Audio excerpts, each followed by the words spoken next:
Hello and welcome to our Luminar Coffee Break. I'm your host, Vanelli, and this is a special virtual coffee place where you ask the questions and then we supply the answers. Now, I have a very special guest today.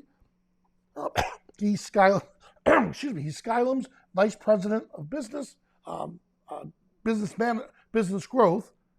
He's a photo enthusiast.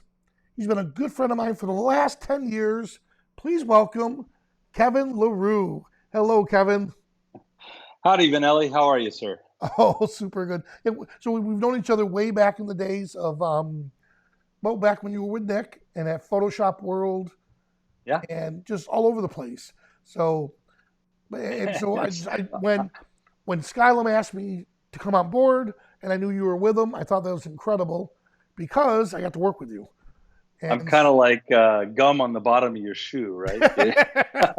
No, if you were, you'd be what the juicy fruit, the best type. All right, so let's see. Yeah, maybe. Awesome. So I'm just reading some of the comments we already have. So people coming in, how they're using a lot of our software on cell phones. And oh, wow. It's okay. Amazing. Now, Kevin, before we begin, you've been around for a long time. What have you seen? What are you saying with developments in software? Well, I've actually been in the consumer software business since the mid '80s. I got my start with one of the first Mac software developers, and we did graphic software, a product called Super Paint back in the day, and a bunch of games. So I've been around, circling around that world for a long time. I think the most exciting time, maybe everybody says this, is what we're experiencing right now. I mean, there's so much work being done in computational photography and AI and machine learning that's really lifting the burden off of people's backs. We're hoping to herald in a whole new, charge forward in terms of people really enjoying the editing process. I used to talk a little bit about the amount of time it takes to edit, and there were tools that were very specific, say on mobile phones, where you'd apply a filter and save it, and your editing time was 10, 15 seconds. And then if you did something with styles or clicks or anything, or one-click looks, that might be a 30-second to a minute look. But the real complex stuff could take even a pro 10, 15, 20 minutes on an image. And what I've seen is that stuff that was used to be part of a pro workflow, and it really might take you 10 or 15 minutes to craft an image, people are now able to do it in 30 seconds. And so it really broadens up the opportunity to enjoy photo editing as a hobby, as well as a way of life and a working style. I couldn't agree more with you on that. And you're right. It's stuff that used to take hours. Sky replacement, for example, stuff that would take hours in Photoshop is taking less than seconds now using Luminar with one-click, AI. And then of course you get the old timers. Some of them will complain and say, "Wow, back in my day, we used to have to do this." Well, okay, we're not back in those days, or as a badge of courage or rite of passage. Exactly, right? And then why? Yeah. We always, it's funny because I go back to Syracuse, New York, and I visit my hometown, and I remember telling my son Alec, "So hey, look, this is where I went to school. Look how far we had to walk every day." And we drove, and he's like, "Is that your school?" I go, "Oh my God." I go, "Wait a second. Back then, it felt like 15 blocks. And it was like 4 blocks at the most. It was maybe like a 6-minute walk. But back then I thought, oh my God, we had to walk in snow. We had to walk in the rain. And then when we took the car, I looked and said, oh my God, my school's right there." So yeah, it's one of those things that, like you said, the rite of passage. Hey, guess who's joining us? Ev is on. Gives a little shout out to you there, Kevin. Howdy. All right, so Kevin, you're a photo enthusiast. So I've looked at a lot of your photos. You're a talented photographer, but I know you're surrounded by so many world-renowned photographers that you have that what's the word I'm looking for? The hang up. Inferiority complex is what you're. Yeah, I'm not a pro, but you come out with a lot of good stuff. let's jump into some of the items for our topic. Okay. It's going to be on how to troubleshoot editing. So, because with, I shouldn't say troubleshoot, problem solving. So it's problem solving, because that's one thing Luminar has been built on, is it's purpose-centric, not tool-centric. You're looking at the purpose. What do I want to accomplish? I look at an image. What do I want to do to this image? What's the problem with it? Excuse me. Now, what are the tools I can use to enhance that image? Not the other way around like we used to look. Like at Photoshop, it was purely tool-centric, to where you had to go A, B, C, D, all the way through to get this desired result. And if you messed up in any one of those phases, the look is completely different. Whereas where our engineers, which I mean, phenomenal, they look at it as, tell us what the problem is, we'll give you the solution. So do you find that now, Kevin, with what stuff you're editing?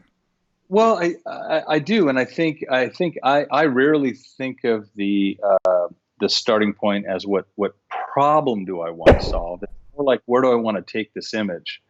With every problem, I guess, comes an opportunity. So yeah, I definitely get the fix the photo, get it looking correct from a tonal perspective and histogram and exposure and all that. But I also like to kind of dabble along a creative route, and I think that's where Luminar is head and shoulders above anything else out there, in letting you explore those creative visions and even back off of them and go in a different direction. All within a quick and simple, editing workflow, I guess would be the best way to say it. Sounds great. All right. So with that being said, I'm going to jump right over and I'm going to share my screen with you. Okay. All right. Let's see. One moment.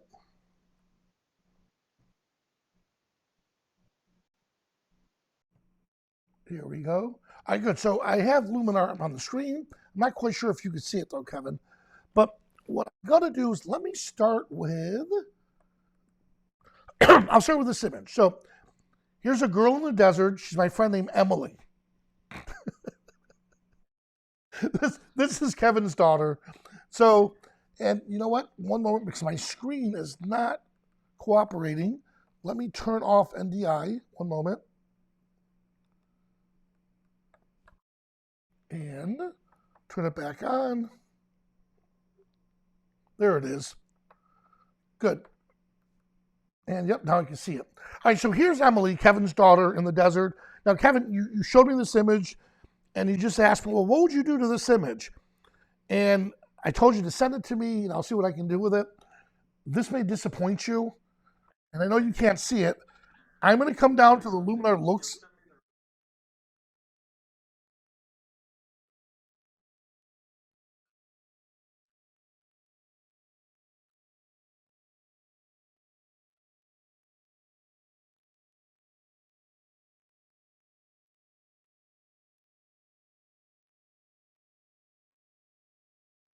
Ready, Kevin? Click, click. I'm done. All right, so that was haze removal. In fact, you can pull it up on your screen too, because I know you have her image. I just went to the Luminar looks, and typically I'll start with a look, and yeah, and I like to start with them just to see if I want to get creative. And I start with a look, and I look at it, click on it, and say, oh wow, look at that! Look what it solved for me. And like you were suggesting, we wanted the blanket to stand out. We wanted her to jump out of the scene. and if you tried it on yours, you'd see it did it like 90% of the way there. I absolutely love AI Enhancer. That's like my go-to tool, because that automatically improves color, detail, tone, and depth of an image. For this image, I'm also going to touch base on AI structure, because I want the surrounding, I want the images around her to be filled with structure and have like the detail in it. And I'm going to boost it just a little bit. And in doing that, I also brought some detail into the blanket. Good. So now, all right. So there's before, there's after. I like where that's heading. Then I looked and thought, color. So I do want to bring a little more color out. I don't want to go overboard because if I do, then the foliage is going to look fake. So I want to pinpoint the color, and I'm going to go the yellow and some of the browns. So if I attack the yellows, and I'm going to bring the luminance down just a little bit on the yellows, by doing that, now Emily is jumping off the page a little bit more. Let's see. She has some of the turquoise. Good. And the only thing with the blues, I don't want to mess with the sky too much.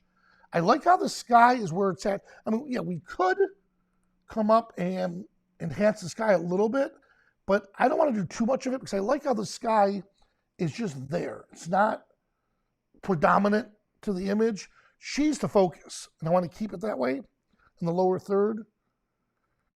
Yep, and then, and we talked about this earlier. Now, I'm going to take it one step further. So I like right where it's at. So if you would ask me to edit this for you, send it back to you. In fact, I'm going to export this right now, and I'm going to put dash final.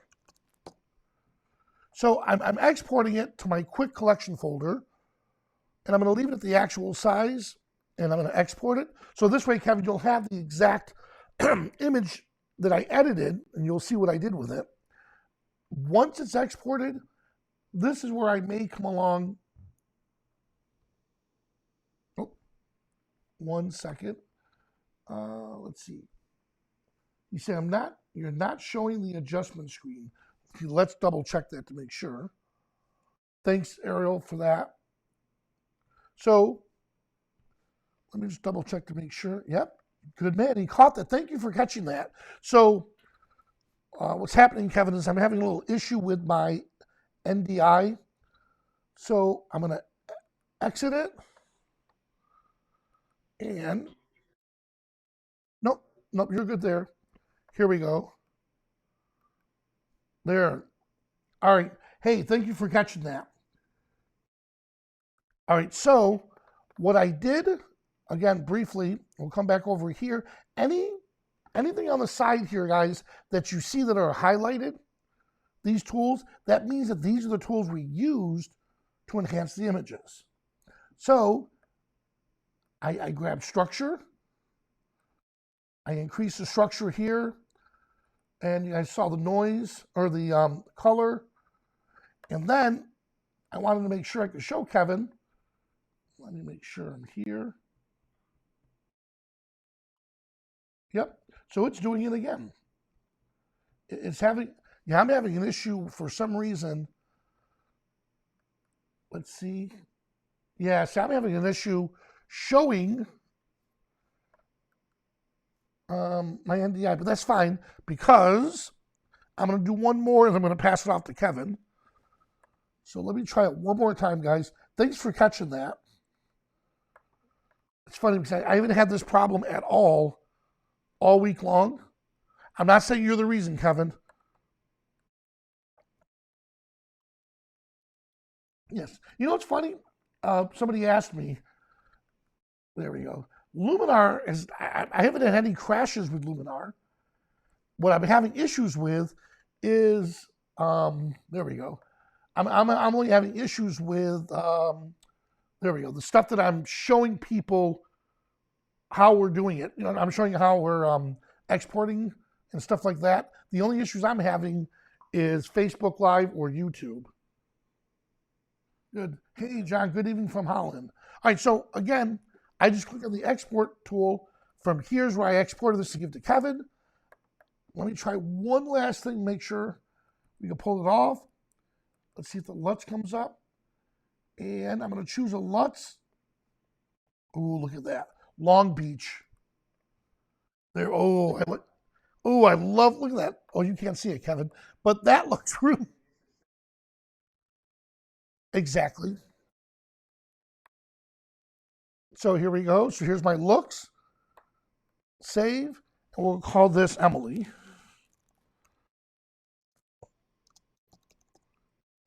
And we have a save. So now I can pass this off to Kevin. And Kevin can take this. Kevin can take this look and he could apply it to the same image he has at home, and we're set. All right. All right, Kevin, I'm on you right now. One moment. And then love the ability to export files. Good. Let's see, Kevin. Here we go. All right, Kevin, so I'm on you. Now let's share your screen. Okay. Yep. Do you see it? Yep, I can see your screen. Excellent. Excellent.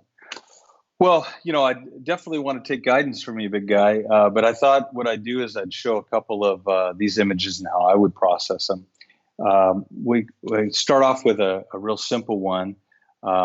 Let's talk about portrait enhancements for just a minute. This is my son, Ethan, and I like this shot. It was taken at Easter a couple of years ago. But what I want to do here is again just improve the overall look of his face and also how it relates to the background. So what I would normally do is probably start off right in AI Enhance and use this accent AI to just kind of bump up the tonal range here, get the contrast looking pretty good. I'm going to go ahead. It's kind of got a nice blurry background, which is what I was going for when I took the shot. But I'll go ahead and add a little structure so we get some of the nice patterns in the tie there, and his hair stands out a little more. But I'm going to shift right into the portrait tools. This is, of course, the AI Portrait Enhancer. And we'll just go ahead and we'll add a little face light there. And I want to even it out to try to get these shadows up. And then I'm just kind of looking at the picture. I might want to brighten his eyes a little bit. Again, I'm not going to go crazy on it. I like to just kind of cozy up to those levels. But he does have some nice blue eyes, which will become apparent here pretty soon. A little bit of dark circle removal. And then I don't really want to make his lips oversaturated, but I'm just going to darken them just a tick here.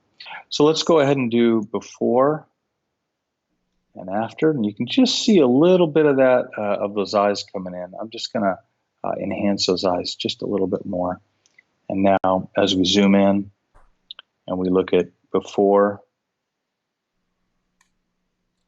just a second there. There we go. There's the before and there's the after. So if I wanted to go in and take away some of the acne there, I might go into the AI Skin Enhancer, of course. Click on effects. Dad, we call those blemishes. We call those. We call them. Okay, we do. Well, he's not sitting here. And then since I happen to know this guy, I know he's got a little bit of baby fat on him at this stage of his life, unlike what I've got. So I'm just going to slim his face just a little bit. And this new version of the slim face technology is really cool because it's doing a good job at really, and I'll go a little bit farther here so we can see it, but it's doing a really, really great job of slenderizing his face there a little bit. So there's the before and there's the after. Again, very, very natural look. And I like where I took this whole edit in just a couple of seconds. He's going to like this too, I think. Great job. Yeah. See, and what I like about it, everything is done very slight. I'm sure you've heard this before, Kevin, where people will complain, "Well, I didn't notice a major change." Okay, well, you make a major change. Oh, it looks too fake now. Well, of course it looks fake. You wanted to see the major change. Here was a simple edit, how you would deliver this to a client or to a person. So that was a very good job. Oh, thanks. Yeah, and this is one that I might just go ahead and print and send back to Grandma because she was right behind me when I took this picture. Oh, wow. A lot of memories being made these days. Hey, I'm gonna. I have highlighted a few photos that I wanted to work on, and I'm just going to use our library here and our selection just to go to the favorite images. We've talked about these two already. let's jump right into this guy right here. I want to talk a little bit more about the AI stuff in the context of, well, sky replacement. Now, Now, where this were this is you when you took this? 'Cause this it is a looks like great story. We're out a couple miles offshore in the Keys. We're down about halfway at a place called Isla Morada, and we're just tooling around in a boat, and we see this guy. Now that yellow hose right here that you see that I'm kind of circling on the screen, that's actually connected to a jet ski. Okay, so he's got a control unit right here with it's kind of like a drone or a game controller. It's got a trigger on it, and he can adjust the pressure by pulling that trigger. And I just love this shot. This is literally rotate around, take a quick snap, and he was gone, and we were moving the other way. But what I want to do here, where I probably start off here, is to again just kind of use AI accent slightly. I might go into my light tool here and try to open up those shadows right here along the side there. I don't tend to go too much here. And then we're going to drop into the creative tools, and we're going to go straight into sky replacement. Now this, you see that there's no horizon line on here, but I'm just going to go ahead and pick, say, one of these blue skies because I want to introduce some clouds to this thing. And the AI, so the AI sky replacement comes in. You see it did a great job masking even between his elbow there. But we've got some fringing on the side here. And that's because as good as it is, the machine learning tool wasn't able to discern that horizon line. That's what I mentioned earlier. So what I'm going to do is I'm going to tell it where the horizon is. I'm going to move the sky down just a little bit here. And then I'm going to start using a tool called Sky Global. And what Sky Global is going to do is it's going to expand the sky out, and it's going to expand what its definition of what is a sky in the photo is. So as I rotate this all the way almost to 100, you'll see a lot of this fringing goes away. Okay, so I'm going to go all the way to 100, let it process, and then we'll just show a before and after here. So there's the before, there's the after. It's only taken me a couple of seconds to do this, but I want to go even farther with this image. I'm going to go over here to the portrait tools, and I'm going to zoom in on him a little bit, because guess what? I'm going to use the face light to also bring a little bit more light to that side of his face. I'm amazed because his face is not even it's such a small part of the actual image, and I can't believe it actually recognizes it. Yeah. So it starts looking pretty good. Now, for something like this, I am still seeing a little bit of fringing. So I might go in here and just grab our crop tool real fast. And it doesn't have to be an aggressive crop. Anybody didn't see the original image, they wouldn't, they wouldn't be able to see it here. So I'm just going to go ahead and I'm going to unlock it. And then if I can, there we go. Get that there. We'll just kind of drop this in. I wouldn't mind putting him a little bit more along that left thirds there. So let's just go like that. And we'll back out a little bit and say done. Call it done. So there's just a couple of seconds. I've used the AI accent. I've used the sky replacement. I've done a couple little advanced techniques in that. And I've even used our portrait tools. If we want to finish the image off with a little vignette, a lot of people do that. Just choose our subject, put it on the face there. And actually what I can do, and I like to scrunch, I know you guys see this technique a lot, I like to scrunch it down a little bit, really adjust in the size. I might even feather it a little bit more, right? And then there's this inner light function. So I could even brighten him up just a little bit before I bounce that vignette back down. So I'm pretty pleased with this image at this point. Yeah, now keep in mind, that's a stranger. If that were your child, you know what I mean? It would mean a lot more like, wow, look, we were able to take this shot that was a decent shot and now really make it, I consider it a reference shot. Like, hey, we were out here on a jet ski and we did this, I forget what that's called, hydraulic something. Flying. Yeah, But you're right. I'm sure there's an official term for it. yeah, But we have it here all the time. But that's really cool, Kevin. All right, yeah. we have time for one more. Now let me look at some Okay. of the questions. Good. And by the way, one of the questions I asked earlier was, what do you love to take photos of? What do you love to take photos of? Leave that in the comments below.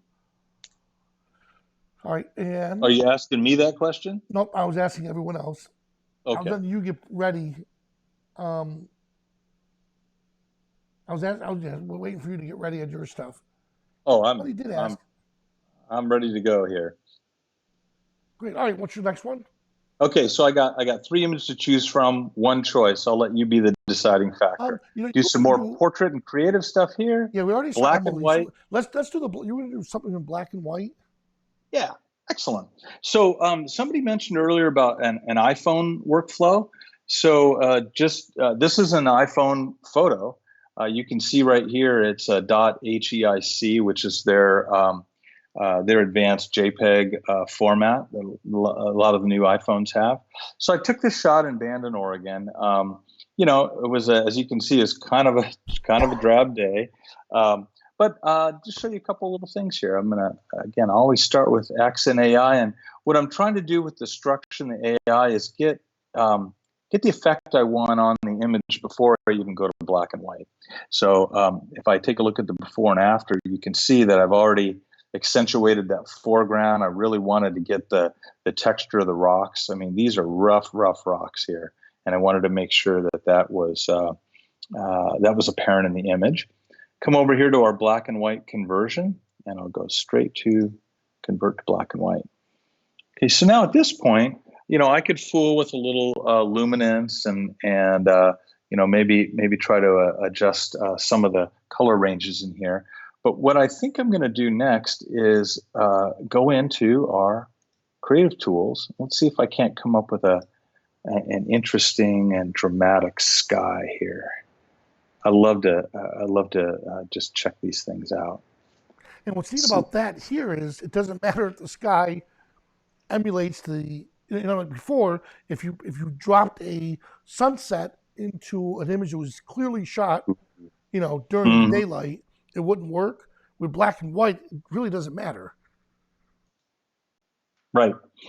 Yeah, exactly. And so I just wanted to kind of take a look at this image just a little bit with this on there, and I might actually go into some of the advanced contrast features again to try to pull out some of this. So I might go into tones contrast and kind of overbalance that. And now I'm getting to something that might look really great on a metal print, perhaps. But there's where we started. A nice enough photo. I like this photo. In fact, I think I might have even shared this with my family. But I wanted to also experiment with it a little bit. Kevin, try one experiment. Sure. Use the adjustable gradient. Okay. And where do you want me to put it? Okay, so now let's bring it all the way to the bottom. Okay. Now, and move it up just a touch right there. Now, so for the bottom, drag the exposure. We're going to darken the bottom edge just a little bit. Okay. Yeah, so slide that all the way to the left, just for an extreme. Oh, look at that. Well, you went to the top. Sorry. I'm gonna go on the bottom here. Yeah. Right, there we go. Look yeah, that's much more dramatic. Look at that. and then if you did, like you said, the vignette where, what's in the center? Mm-hmm. Oh, that's actually it's a siren. It's not a lighthouse or anything. It's an actual siren that every hour goes off, or every 15 minutes. I started to ignore it after a while, but it's quite loud. Yeah, so there we go. We bump the size down, get a vignette in there, and kind of feather that out. That's kind of looking cool, man. Look at that. I appreciate that gradient tip. So I love this part where we can collaborate on stuff. Let's see. But Bob asked, by the way, he doesn't have enough full selection of the sky replacements. Yes, he wants to know where. Anyone? Try that again. Bob, let's see. So Bob says, my problem is I don't have the full selection of the sky replacement skies and no replace my own sky photos anyone nor I need to do to correct this problem. Okay, so what I hear him saying is if we go over here, he doesn't have this this list of skies. Yeah, check with us. In fact, Bob, do me a favor. Send me an email at Vanelli@Skylum.com, Vanelli@Skylum.com, and I'll try to add it. Vanelli@Skylum.com, and put your request in there, and I'll get back to you after the show on that. So that'd be interesting. All right. Yeah, Kevin. You know what? While we're here, we're a little bit Yes, sir. over, but that's fine. Make this look like a cinematic, something you would see out of a movie. I would just go in that way because I love these lookup tables. These came from the video world, but boy, they change in real time. So as I scroll through here, so Los Angeles, that looks like a little bit of a movie look. I think Red Trace was kind of cool. I was looking at that earlier. I like that one. Yeah, look at that. Look at that. There's Tritone. But generally, when you think about these old kind of movie styles, you can get some really great looks here. Really great looks. I sometimes go to the pro side and go over to split toning and kind of hand roll these things. So split toning is where you play the highlights off the shadows.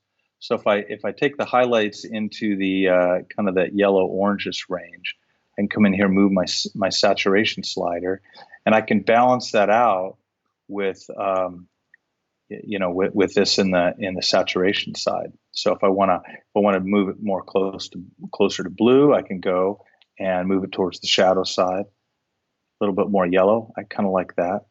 And again, this all adjusts in real time. So there's where we started.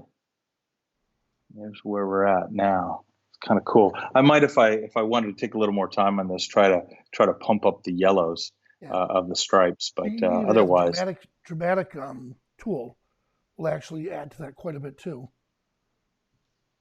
Let's do it. It's almost gives you kind of a bleachy bypassy look, doesn't it? Yeah, very cool. Man, this has been a. Yes. Oh, go ahead. Can we match a photo with a shot from a film? Yes. So there's a couple ways of doing that. One is eyeballing it. You can eye it, and there's another Photoshop technique that Glenn Dewis came up with, which I thought was pretty cool, where what you're doing is you're taking the LUTs from that individual frame, and you're creating a LUTs from that frame, and then you can apply it inside Luminar. So what I'll do, once again, if you could shoot me an email again at Vanelli@Skylum.com, and I hope I'm pronouncing your name correctly, Shay.